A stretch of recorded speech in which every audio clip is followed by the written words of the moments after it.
जय जगन्नाथ। आज मु आपन को स्वागत जनाऊँगी लंच रे। आज मु आसी पहुँची सुंदरगढ़ रे। तो सुंदरगढ़ कोर्ट पाखे अच्छी होटल प्रभात रेस्टोरेंट। आज लंच ये करवा। तो यहाँ फास्ट टाइम सुंदरगढ़ रे गोटे वीडियो कर कारण मु सुंदरगढ़ आसे किंतु काम सारिकी पड़े जाए किंतु आज कमटा एवं सरला। तो लंच टाइम करदे आसतु मो सांगे प्रभात होटल रे लंच करवा। आउ तार टेस्ट भल रेस्टोरेंट है। यहाँ बहुत पुराना रेस्टोरेंट पाखापाखि 80-90 वर्ष रेस्टोरेंट। ए रेस्टोरेंट देखे टिफिन भी मिले।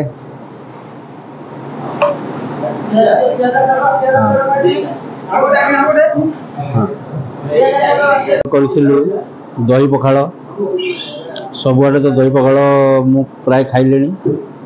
तो आज खरार सुंदरगढ़ रे ट्राई करवा दही पखाड़ सांगे 12टा आइटम कहते। यहाँ आलू कलरा भजा, भेंडी भजा, काकुड़ी, बड़ी चूरा, यहाँ गोटे कौन मिर्च गुड़ा देती, आलू चटनी, शाग, यहाँ बीन्स आलू भजा, यहाँ सतुला आउ लंका पियाज आउ आंब चटनी।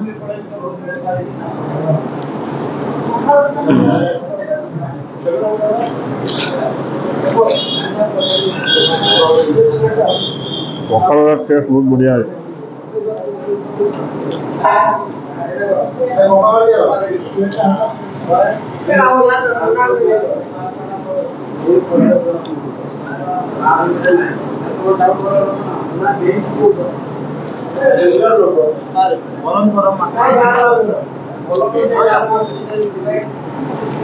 आम अर्डर करूँ माछ भजा पूरा फ्रेश गरम गरम माछ भजा देती।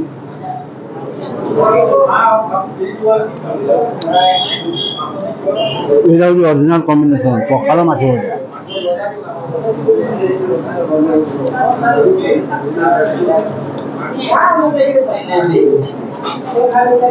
आम सतुआ टा भल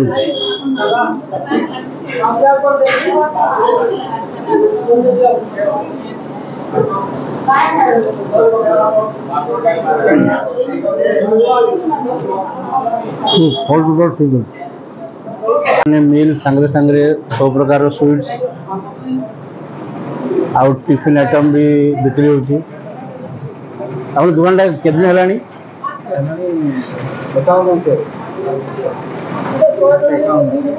51 वर्ष और 51 मसीह बाबू के वर्ष होगा 76 वर्ष। तो आप बापा करते आप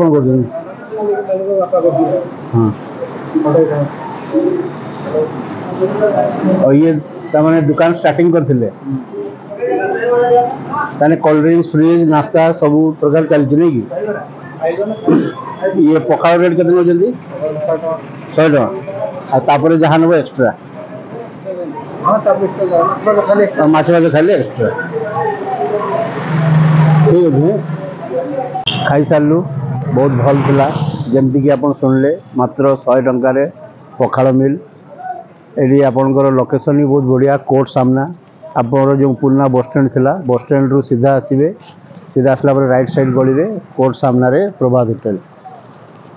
यहाँ बहुत पुराना होटल आ भल होटल।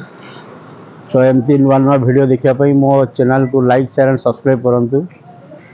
पुणी एक नुआ वीडियो रे देखा। जय जगन्नाथ।